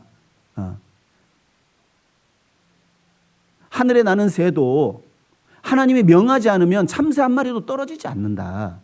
너희는 그 참새보다 귀하지 않냐. 예수님이 그 두려워 떠는 제자들에게, 전도를 하러 나가는 그 제자들에게 용기와 그 담대함을 북돋아 준 말씀이 마태복음 10장에 그래서 나오는 거예요. 하나님의 허락하지 않으면 머리카락 하나라도 손대지 못하는 거예요. 너희 머리털까지 다 세신받았다. 두려워하지 마라. 왜 우리가 전도에 꺼려지냐면 우리 내면 깊숙한 곳에 두려움이 자리 잡고 있기 때문에 그래요. 그런데 그 두려움을 극복할 수 있는 좋은 방법도 예수님이 설명해 주셨습니다. 너희 아비나 어미나 내 형제나 자매를 나보다 더 사랑하는 건 내게 합당치 않다는 거예요. 주님을 더 사랑하면 돼요. 내 아버지보다. 아버지도 사랑하죠. 어머니도 사랑하는 게 맞아요. 하지만 하나님보다 더 우선될 수는 없습니다. 그것이 우리 내면에 깔린 두려움을 극복할 수 있는 좋은 방법이에요. 그리고 세 번째 부류의 사람들 보겠습니다. 여기 대제사장들과 서기관들. 시간이 이렇게 나오네요. 자, 여기 보면 원래 대제사장은 한 사람이어야 되잖아요. 딱 한 명입니다. 자, 그런데 그 종신직으로 각광받았던 그 대제사장의 그 위치가 어느 날 종교적인 권위뿐만 아니라 정치적인 권위까지 거머쥐는 계기가 있었어요. 그때가 언제냐? 알렉산더 대왕이 예루살렘을 포위했을 당시입니다. 그때 이제 유대의 한 대제사장이 꿈을 꿔요. 그때 다니엘서에 나오는 현저한 뿔이 바로 지금 예루살렘 앞에 와 있는 알렉산더 왕이라고, 헬라의 왕이다. 그러니 너희들은 전쟁하지 말고 그를 흰옷을 입고 나가서 종려 가지를 흔들면서 그를 환영하라고 이제 대제사장이 그 당시에 예루살렘 사람들을 설득합니다. 그래서 어떻게 하냐? 성문을 활짝 열고 흰 옷을 입고 종려나무 가지를 들고 우리는 당신이 오기를 기다렸습니다. 이게 실제 이스라엘 역사에 나옵니다. 근데 이제 헬라 이제 정복자였던 알렉산더가 당연히 치열한 전투가 벌어질 것을 예상하고 왔는데 예상 바뀌잖아요. 근데 그 전날 알렉산더도 꿈을 꿉니다. 흰 옷을 입고 종려나무 가지를 흔드는 이스라엘 백성들에 대한 꿈을 꾸고 나서 야, 이것은 이들의 신이 나를 반겨 맞이한 것이다. 그래서 성전에서 예물도 바치고 그리고 대제사장에게 그 당대에는 총독을 보내서 총독이 다스리게 했는데 야, 총독 필요 없다. 이 예루살렘 땅은 대제사장이 정치와 종교의 지도자로서 그 역할을 감당하라고 위치까지 내어줘 버립니다. 그때 이제 대제사장이 모든 권한을 잡고 그리고 한 사람만 세워져야 할 그 제사장직을 여러 사람을 두는 경우가 생겼어요. 그래서 성경에 그 대표적인 사람이 가야바와 안나스 맞나요? 안나스입니다. 안나스와 가야바. 안나스는 그 해 제사장이 되고 가야바가 그 해 제사장이 되고 안나스는 그의 장인이었다. 이런 표현이 성경에 나옵니다. 아마도 안나스는 배후에서 조정하는 사람이었고 아마 가야바는 그 당대의 대제사장이었던 것 같아요. 그리고 로마가 집권한 후에 이제 친로마 성향의 제사장들을 심지어 이제 그 로마에서 세워버리는 제사장직으로 타락해 버려요. 그러니까 제사장들이 많았다라고 보시면 됩니다. 그러니까 현실적으로 많은 권한이 주어지고 많은 어떤 재물이 주어지고, 그러니까 현실적으로 안락한 삶이 보장되니까 이제 내세를 소망해야 하는 그들의 신앙의 본질이 흐트러지게 된 거예요. 우리 시대에도 자 보세요. 나에게 6만 평 땅이 있다. 교회 안 나옵니다. 6만 평. 나한테 6조, 돈이 6조 있다. 교회 안 나옵니다. 내 남편이 나만 바라기예요. 자녀들이 엄친 아들이에요. 맨사 회원이야. 교회 안 나옵니다. 이 땅에서 사는데 전혀 불편함이 없는 사람들 있죠? 교회 문턱도 안 넘어옵니다. 현실에 안주하고 있기 때문에. 여러분 구원받은 그리스도인도요. 현실에 안주하잖아요. 야, 세상 걱정거리가 없다. 위험합니다. 왜요? 그 사람 속에 있는 내세에 대한 소망을 빼앗아가 버리거든요. 예수님의 재림에 대한 그 긴급함을 앗아가 버립니다. 그 편안함이, 그 안락함이. 너무 바빠서 피곤해도 그렇지만 이 땅에 너무 편안한 삶을 사는 사람도 그래요. 적당히 가난해야 내세 소망합니다. 적당히 자식이 괴롭게 해야 내세를 소망해요. 그렇다고 자식들, 부모님 괴롭히지 마세요. 내가 괴롭힘으로 우리 어머니 내세에 대한 소망을 키워드려야지 이러면 안 됩니다. 네. 적당히 몸이 좀 아파야 빨리 이 몸을 벗어나, 짐진 것 같은 몸을 벗어나서 하나님의 신령한 주님의 부활의 몸을 입고자 하는 소망도 생기는 거예요. 여러분 이 땅에 야 말세다 말세 뉴스 보면서 탄식할 게 아니라 그런 모습이 있어야, 그런 모양이 있어야 바로 주님의 완전한 왕국을 소망하는 마음이, 신앙이 다시 일어나는 거예요. 여러분 예수님 경고하셨습니다. 마지막 때 주인이 더디오리라 하여 여러분 그 생각이 방탕한 삶을 만들어냈다는 사실을 기억하셔야 돼요. 여러분 우리에게 있어서 주님의 재림은 전부입니다. 사실. 그거 하나 바라보고 살아야 되는 거예요. 주님의 재림을 바라봐야 오늘 하루를 성결하게 살 수 있어요.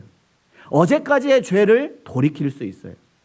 그리고 더욱 긴급한 마음, 긴장한 마음으로 복음을 전할 수 있고 오늘이 내 인생의 마지막 날이라는 그 정결하고 깨끗한 신앙을 견지할 수 있습니다. 주님 곧 오십니다. 내가 문 밖에 서서 두드리는 시대를 지금 우리가 살고 있는 거예요. 서기관들은 어떻습니까? 그들이 가지고 있는 지식으로 사람을 살리는 게 아니라 죽이는 데 활용을 했잖아요. 여러분 지금 이 세상에서도 거짓 선지자들이 많습니다. 그들의 얄팍한 지식으로 복음을 대적하고 살 수 있는 영혼을 죽음의 길로 내모는 사람들이 우리 시대에 많습니다. 너희는 선생된 우리가 더 큰 심판받을 줄을 알고 많이 선생이 되지 말라는 그 성경의 경고를 무시한 거예요. 그들이 받을 형벌을 예수님은 이미 경고하셨습니다. 화 있을진저 외식하는 서기관들과 바리새인들이요. 자네 겉은 깨끗하게 하되 속에는 온갖 더러운 것이 가득하도다. 먼저 너희 속을 깨끗게 하라. 그러면 너희 겉도 깨끗하리라. 외식하는 서기관들과 바리새인들이요. 회칠한 무덤 같으니. 여러분 그들은 겉과 속이 완전히 달랐습니다. 예수님은 우리에게 복만 말씀하신 게 아니에요. 지식은 가지고 있지만 그 지식이 죽은 지식인 사람들을 향해 경고하셨습니다. 화 있을진저. 이제 별에 대해서 한번 살펴보겠습니다. 남은 시간에 이제 그 내용을 좀 생각해 보겠습니다. 2장 7절 보겠습니다. 2장 7절. 이에 헤롯이 가만히 박사들을 불러 별이 나타난 때를 자세히 묻고 그랬습니다. 이제 헤롯이 물은 이유는 그때를 알아야 정확히 선별해서 죽일 거 아니에요. 이제 자세히 물었습니다. 8절. 베들레헴으로 보내며 이르되 가서 아기에 대하여 자세히 알아보고 찾거든 내게 고하여 나도 가서 그에게 경배하게 하라. 그의 거짓말은 그리고 그의 무서운 계략은 성경에 가감없이 기록되어 있습니다. 감춰진 것 중에 드러나지 않을 것이 없는 거죠. 2장 9절. 박사들이 왕의 말을 듣고 갈새 동방에서 보던 그 별이 문득 앞서 인도하여 가다가 악이 있는 곳 위에 머물러 섰는지라. 저희가 별을 보고 가장 크게 기뻐하고 기뻐하더라. 자, 인도함을 받는 그 사람들의 모습이 여기에 소개되고 있습니다. 자, 그런데 어느 날 갑자기 동방에서 별을 보고 그 길을 출발했어요. 아마도 그 박사들은 왕이 태어난다면 도성에서 태어날 거라고 생각했던 것 같아요. 그들을 인도했던 별이 갑자기 예루살렘 근처에서 빛을 잃어버렸습니다. 길을 잃어버린 거예요. 그래서 물어본 거예요. 왕에게 가서. 종교인들에게. 예루살렘 사람들에게 당연히 알겠지. 그리고 당연히 유대인의 왕이니까 예루살렘에서 탄생했겠지. 그런데 이건 아닌데 소동을 하는 거예요. 이상합니다. 왜 예루살렘에서 그 별빛을 잃었을까요? 사라진 별이 왜 예루살렘을 떠났을까? 이것은 우리에게 무엇을 설명해 줄까요? 여러분, 별은 환할 때 잘 보여요? 어두울 때 잘 보여요? 어두울 때 잘 보입니다. 지금은 낮이니까 별이 보여요? 안 보여요? 별은 있어요? 없어요? 별은 있는데 별이 세상이 너무 환하기 때문에 별이 안 보이는 거예요. 여러분, 예루살렘은 세상을 상징합니다. 그들은 성전도 있었고 대제사장, 서기관들도 있었지만 그들의 영적인 어두움은 가장 칠흑같이 어두울 때 예수님이 오셨습니다. 헤롯은 예루살렘을 포악으로 다스리고 있었고 온 예루살렘은 소동하고 있었고 종교인들 모두는 다 영적으로 무감각하고 무지했던 그곳, 세상 환한 밝은 이 세상에서는 여러분 그리스도는 환하게 빛날 수가 없었던 거예요.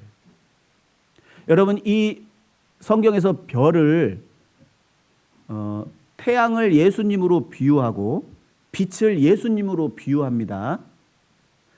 달은 교회를 상징해줘요.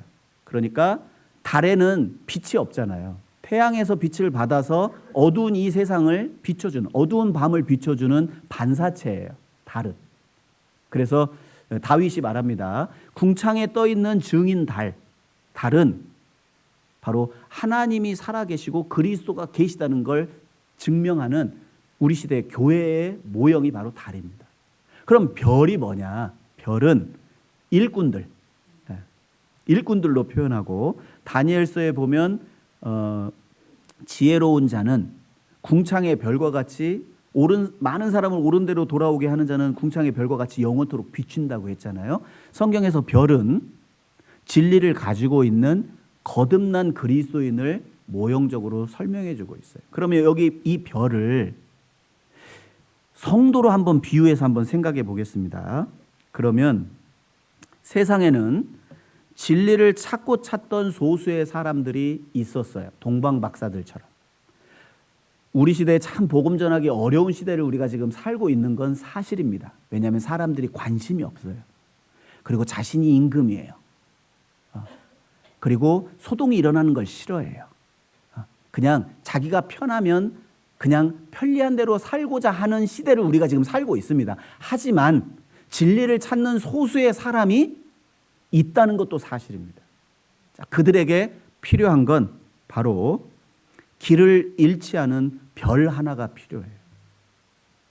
이 어두운 세상을 비춰줄 수 있는 별이 필요합니다. 하지만 그 별이 세상 가운데 묻혀 있으면 너무나 세상이 밝아서 그 빛을 발할 수가 없어요.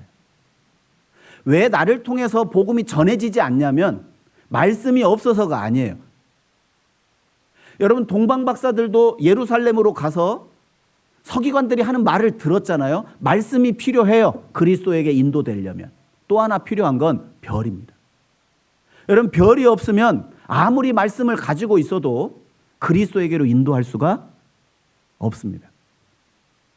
그런데 그 별이 롯처럼 소돔과 고모라 성의 안에 있었던 롯은 별이었지만 빛을 발할 수 없었습니다. 왜요? 세상이 너무 밝았어요. 우리 눈앞에 세상이 너무 밝고 세상이 너무 매력적이고 그 세상에 즐기고 있는 것들이 나를 붙잡고 있다면 여러분, 내 안에 있는 그리스도의 빛은 점점 사그라들고 어두워질 거예요.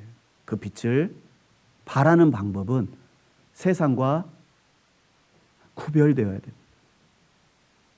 죄가 많아지고 요란해지고 어두워진 이 세상에서 나오셔야 돼요.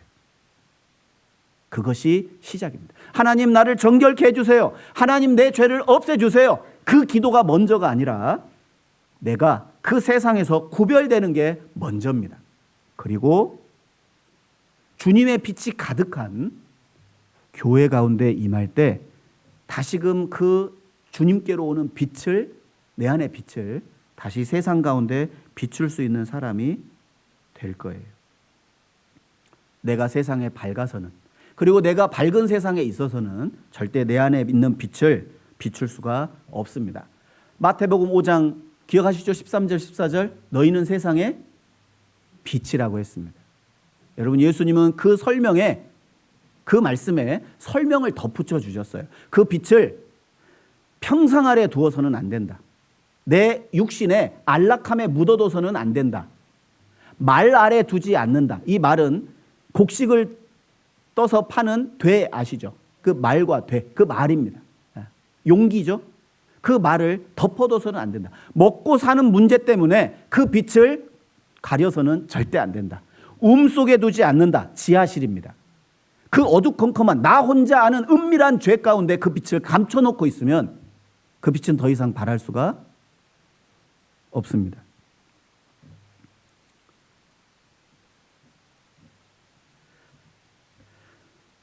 우리는 그 복음을 배척하고 예수님이 왕으로 등극하는 걸 거절하는 그 예루살렘에 살 수 없는 거예요. 여러분, 누가복음 2장에 예수님을 경배한 목자들 기억하십니까? 천사들의 고지를 듣고 아마 목자들이 가장 먼저 예수님을 아련하고 경배했을 텐데 그 목자들은 예레미야 35장의 요나답의 후손들입니다. 레갑 족속들입니다. 전쟁으로 인해서 그들 땅을 잃어버리고 베들레헴 인근까지 이주해서 거기에서 천민이나 하는 짐승을 치는 목동으로서 대를 이어오고 있었던 사람들입니다. 그들이 왜 예루살렘에 살 수 없었냐면 조상 요나답이 말했던 포도주, 포도즙, 포도 열매 그리고 집을 짓고서는 절대 살 수 없다는 그 조상들의 그 가르침과 그 믿음을 본받았기 때문입니다. 그들은 그 밝은 세상에 소망을 두거나 집을 짓거나 살 수는 없었습니다. 그래서 그 베들레헴 들에서 장막을 치고 천민들이나 하는 짐승을 키우는 그 일을 했던 거예요. 그들에게 천사가 나타났습니다. 그들이 예수님의 초림을 맞이하게 됐다는 거예요.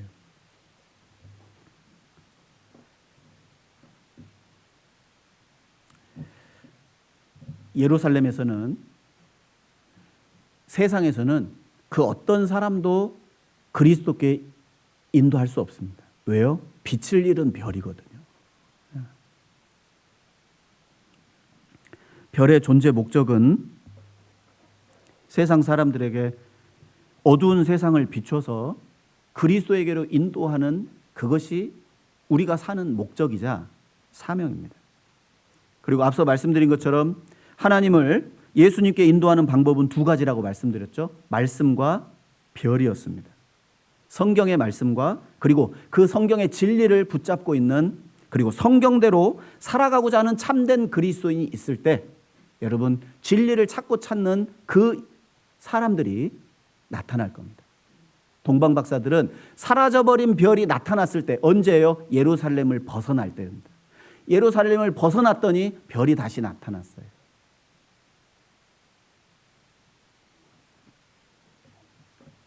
그리고 그들이 그 별을 보고 어떻게 했는지 한번 보겠습니다. 2장 10절 저희가 별을 보고 가장 크게 기뻐하고 기뻐하더라.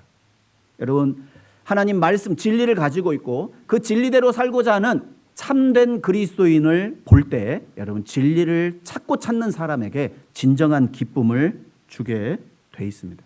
내가 만약에 예루살렘에 살고 세상에 거하고 타협하고 살고 내가 내 삶의 임금으로 산다면 그 누구도 기뻐하게 할 수 없습니다. 내 주변의 사람들을 지옥의 구렁텅이로 던져넣는 그 일을 하게 될 거라는 건 불을 보듯 뻔합니다.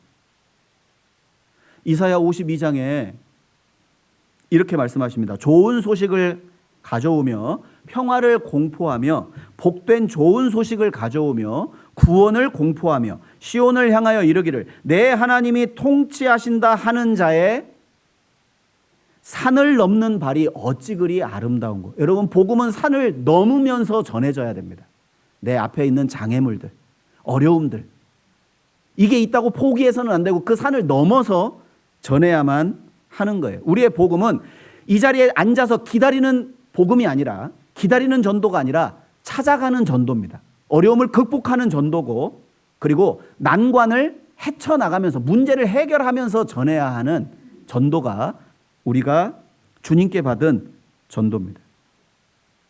별과 같이 빛나는 한 사람이 절실한 시대를 우리는 살고 있습니다. 저 세상과 죄 그리고 그 요란함에서 구별되어서 어두운 세상을 환히 비춰줄 수 있는 별과 같은 한 사람, 그들을 보고 세상 사람들이 그리고 진리를 찾는 사람들이 기뻐하고 또 크게 기뻐할 거예요. 과연 나는 주변에 그런 기쁨을 주는 사람인가? 우리를 보고 기뻐할 사람들이 아직 남아 있습니다. 찾아야 됩니다. 만약 우리가 진리를 알고 우리를 통해 그리스도에게로 인도될 때 그 사람들에게 진정한 기쁨, 진정한 큰 기쁨을 줄 수 있을 거예요. 얼마나 좋습니까? 죄인에게 영원히 사그라들지 않고 없어지지 않을 그 진정한 기쁨을 줄 수 있다면, 그리고 그러기를 원한다면, 여러분 우리의 기쁨은 조건적이잖아요. 환경이 되고 상황이 되면 기쁘잖아요. 그런데 그 환경과 상황을 초월한 진정한 기쁨과 행복을 줄 수 있는 방법은 그들에게 복음을 전하고 그 복음에 합당하게 내가 사는 겁니다. 그것이 우리에게 주어진 마지막 때의 사명이지 않나 싶습니다. 그리고 그 별이 밝히 빛날 때 그 동방 박사들이 예루살렘으로 가지 않고 순순히 그 별의 인도를 받아서 평안하게 그 집으로 갔듯이 결국 앞선 분들의 올바른 삶이 구도자들의 앞으로의 삶의 방향도 결정지어 주는 거예요. 앞선 분들의 책임도 다시 있다고 할 수 있습니다. 시간이 좀 많이 지났는데요. 쭉 넘어가서 마지막으로 이제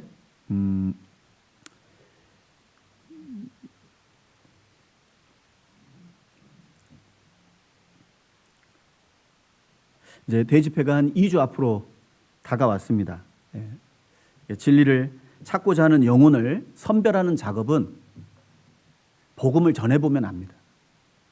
미리 복음도 안 전해보고 미리 판단해서 저 사람 돼 안 돼 이걸 판단할 게 아니라 복음을 전해봐야 저 사람이 정말 계속 복음을 전해야 될 사람인지 아닌지가 분별이 됩니다. 그리고 이 동방 박사들은 이름은 기록되어 있지 않지만 여러분 예루살렘의 성지순례를 가신 분들에게 이제 물어보면 그들의 이름이 다 기록이 돼 있대요. 뻥이랍니다. 이름이 이제 성경에는 안 나오니까. 그리고 그들이 뭐 돌아갔다가 다시 뭐 죽어서 내 뼈를 예루살렘에 묻어달라 뭐 이런 이제 전승이 이제 전해져 내려오는데 뻥이랍니다. 믿을 수 없대요. 그러니까 그들의 이름은 기록되어 있지 않지만 하나님의 생명책에는 기록이 돼 있겠죠. 그리고 그 동방 박사들은 예수님을 통해 구원받은 최초의 사람들이 됐습니다. 나의 전도를 통해 누가 그 은혜와 그 감동을 얻을지 우리는 아무도 모릅니다. 여러분 그들에게도 그리스도가 필요합니다. 그리스도께서 그 사람들을 위해서도 피를 흘려주셨어요. 그것을 기억해야 됩니다. 구별된 상태에서 어두운 세상에 빛을 비추는 빛처럼 참으로 진리를 찾고 찾는 그 사람들 그리고 그들을 그리스도에게로 인도하는 그 삶 그들도 역시 우리를 보고 기뻐할 겁니다. 바자에 와서 음식 먹고 기뻐하는 거 말고요. 그거보다 훨씬 더 우리의 심령, 우리의 영혼에 기쁨을 줄 수 있는 그리스도인 우리가 말씀대로 살아가면 참된 별과 같은 정말 스타와 같은 그런 삶이 되기를 바랍니다. 네, 한 주 앞에 다가온 그 집회 우리 모든 성도들이 또 한마음이 돼서 함께 전도하는 곳에 관심과 기도를 기울여 주시기를 부탁드리겠습니다. 함께 기도하시겠습니다. 하나님 감사합니다. 오늘도 주일을 맞이해서 또 말씀을 상고하며 또 하나님의 감춰진 뜻과 또 하나님 마음을 알게 해주심을 감사합니다. 주님 다시 오실 날이 너무나 가까운 이때에 우리가 주님께 주님 다시 오실 주님을 맞이하는 데 있어서 합당한 태도 그리고 합당한 마음과 삶이 되도록 하나님께서 도와주시고 함께해 주옵소서. 다음 주에 있을 대집회도 주님께서 역사해 주시고 또 이기로 목사님 한 주간 건강과 지혜를 더해 주셔서 힘있게 복음 전해 주시고 앞서 행하시는 하나님의 영광과 능력이 나타나기를 간절히 바라고 원합니다. 우리를 사랑하시는 예수님 이름으로 기도드렸습니다. 아멘.